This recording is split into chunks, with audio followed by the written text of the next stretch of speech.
I waited patiently for the Lord, and he inclined to me and heard my cry.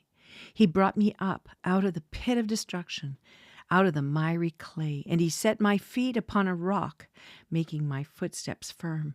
And he put a new song in my mouth, a song of praise to our God. Many will see and fear and will trust in the Lord. Therefore, do not let sin reign in your mortal body so that you obey its lusts, and do not go on presenting the members of your body to sin as instruments of unrighteousness. But present yourselves to God as those alive from the dead, and your members as instruments of righteousness to God. Romans 6:12 and 13. Joshua 11. Then it came about when Jabin, king of Hazor, heard of it, that he said to Jobab, king of Madon, and the king of Shimron, and to the king of Akshaph, and to the kings who were in the north in the hill country, and in the Arabah, south of Chinneroth, and in the lowland, and on the heights of Dor on the west, to the Canaanite on the east and on the west, and the Amorite, and the Hittite, and the Perizzite, and Jebusite in the hill country, and the Hivite at the foot of Hermon in the land of Mizpah. They came out, they and all their armies with them, as many people as the sand that is on the seashore, with very many horses and chariots. So all of these kings, having agreed to meet, came and encamped together at the waters of Merom to fight against Israel. Then the Lord said to Joshua, "Do not be afraid because of them, for tomorrow at this time I will deliver all of them slain before Israel. You shall hamstring their horses and burn their chariots with fire." So Joshua and all the people of war with him came upon them suddenly by the waters of Merom and attacked them. The Lord delivered them into the hand of Israel so that they defeated them and pursued them as far as Great Sidon and Mizrephoth Maim and the valley of Mizpah to the east, and they struck them until no survivor was left to them. Joshua did to them as the Lord had told him. He hamstrung their horses and burned their chariots with fire. Then Joshua turned back at that time and captured Hazor and struck its king with the sword, for Hazor formerly was the head of all these kingdoms. They struck every person who was in it with the edge of the sword, utterly destroying them, and there was no one left who breathed. And he burned Hazor with fire. Joshua captured all the cities of these kings and all their kings, and he struck them with the edge of the sword and utterly destroyed them, just as Moses, the servant of the Lord, had commanded. However, Israel did not burn any cities that stood on their mounds, except Hazor alone, which Joshua burned. All the spoil of these cities and the cattle the sons of Israel took as their plunder, but they struck every man with the edge of the sword until they had destroyed them. They left no one who breathed. Just as the Lord had commanded Moses his servant, so Moses commanded Joshua, and so Joshua did. He left nothing undone of all that the Lord had commanded Moses.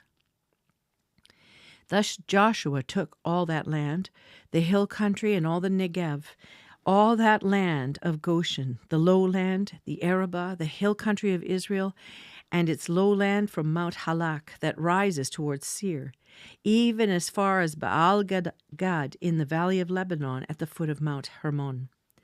And he captured all their kings and struck them down and put them to death. Joshua waged war a long time with all these kings. There was not a city which made peace with the sons of Israel except the Hivites living in Gibeon. They took them all in battle.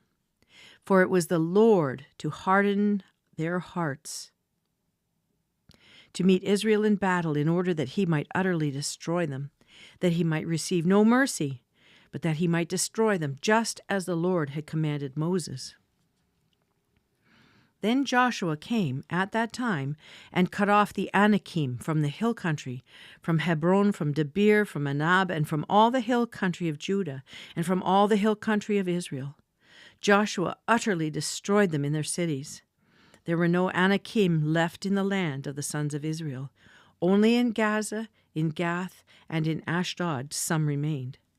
So Joshua took the whole land according to all that the Lord had spoken to Moses, And Joshua gave it for an inheritance to Israel according to their divisions by their tribes. Thus the land had rest from war. Joshua chapter 11. Chapter 12. Now these are the kings of the land whom the sons of Israel defeated, and whose land they possessed beyond the Jordan toward the sunrise, from the valley of the Arnon as far as Mount Hermon, and all the Arabah to the east. Sihon, king of the Amorites, who lived in Heshbon, and ruled from Aroer, which is on the edge of the valley of the Arnon, both the middle of the valley and half of Gilead, even as far as the brook Jabbok, the border of the sons of Ammon, and the Arabah as far as the sea of Kinneroth toward the east, and as far as the sea of Arabah, even the salt sea, eastward towards Beth Jeshimoth, and on the south at the foot of the slopes of Pisgah, and the territory of Og, king of Bashan, one of the remnant of Rephaim, who lived at Ashtaroth and at Edrei, and ruled over Mount Hermon and Salekah and all Bashan, as far as the border of the Geshurites and the Maacathites, and half of Gilead as far as the border of Sihon, king of Heshbon. Moses, the servant of the Lord, and the sons of Israel defeated them, and Moses, the servant of the Lord, gave it to the Reubenites and the Gadites and the half-tribe of Manasseh as a possession. Now these are the kings of the land whom Joshua and the sons of Israel defeated beyond the Jordan toward the west, from Baal-Gad in the valley of Lebanon, even as far as Mount Halak, which rises towards Seir. And Joshua gave it to the tribes of Israel as a possession according to their divisions, in the hill country, in the lowland, in the Arabah, on the slopes, and in the wilderness. And in the Negev, the Hittite, the Amorite, and the Canaanite, the Perizzite, the Hivite, and the Jebusite, the king of Jericho, one, the king of Ai, which is beside Bethel, one, the king of Jerusalem, one, the king of Hebron, one, the king of Jarmuth, one, the king of Lachish, one, the king of Eglon, one, the king of Gezer, one, the king of Debir, one, the king of Geder, one, the king of Hormath, one, the king of Arad, one, the king of Libnah, one, the king of Adullam, one, the king of Makkedah, one, the king of Bethel, one, the king of Tappuah, one, the king of Hepher, one, the king of Aphek, one, the king of Lasharon, one, the king of Madon, one, the king of Hazor, one, the king of Shimron Meron, one, the king of Achshaph, one, the king of Taanach, one, the king of Megiddo, one, the king of Kidesh, one, the king of Jokneam in Carmel, one, the king of Dor in the heights of Dor, one, the king of Goim in Gilgal, one, the king of Tirzah in all, the king of Tirzah, one, in all, 31 kings. Psalm 44, verses 4 to 19. You are my king, O God. Command victories for Jacob. Through you we will push back our adversaries. Through your name we will trample down those who rise up against us. For I will not trust in my bow, nor will my sword save me. But you have saved us from our adversaries, and you have put to shame those who hate us. In God we have boasted all day long, and we will give thanks to your name forever. Yet you rejected us and brought us to dishonor, and do not go out with our enemies. You cause us to turn back from the adversary. All those who hate us have taken spoil for themselves. You give us as sheep to be eaten, and have scattered us among the nations. You sell your people cheaply and have not profited by their sale. You make us a reproach to our neighbors, a scoffing and a derision to those around us. You make us a byword among the nations, a laughing stock among the peoples. All day long my dishonor is before me, and my humiliation has overwhelmed me, because of the voice of him who reproaches and reviles, because of the presence of the enemy and the avenger. All this has come upon us, but we have not forgotten you, and we have not dealt falsely with your covenant. Our heart has not turned back, and our steps have not deviated from your way. Yet you have crushed us in a place of jackals and covered us with a shadow of death. Proverbs 14, verses 1 and 2.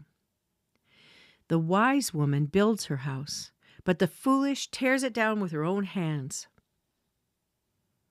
He who walks in his uprightness fears the Lord, but he who is devious in his ways despises him. Luke chapter 10, verses 25 to 42. And a lawyer stood up and put him to the test, saying, Teacher, what shall I do to inherit eternal life? And he said to him, What is written in the law? How does it read to you? And he answered, You shall love the Lord your God with all your heart, and with all your soul, and with all your strength, and with all your mind, and your neighbor as yourself. And he said to him, You have answered correctly. Do this, and you will live. But wishing to justify himself, he said to Jesus, And who is my neighbor? Jesus replied and said, A man was going down from Jerusalem to Jericho, and fell among robbers, and they stripped him and beat him and went away, leaving him half dead. And by chance a priest was going down on the road, and when he saw him, he passed by on the other side. Likewise, a Levite also, when he came to the place and saw him, passed by on the other side. But a Samaritan who was on a journey came upon him, and when he saw him, he felt compassion and came to him and bandaged up his wounds, pouring oil and wine on them. And he put him on his own beast and brought him to an inn and took care of him. On the next day he took out 2 denarii and gave them to the innkeeper and said, Take care of him, and whatever you spend, when I return, I will repay you. Which of these 3 do you think proved to be a neighbor to the man who fell into the robber's hands? And he said, The one who showed mercy toward him. Then Jesus said to him, Go and do the same. Now, as they were traveling along, he entered a village, and a woman named Martha welcomed him into her home. She had a sister called Mary, who was seated at the Lord's feet, listening to his word. But Martha was distracted with all her preparations, and she came up to him and said, Lord, do you not care that my sister has left me to do all the serving alone? Then tell her to help me. But the Lord answered and said to her, Martha, Martha, you are worried and bothered about so many things, but only one thing is necessary. For Mary has chosen the good part, which shall not be taken away from her.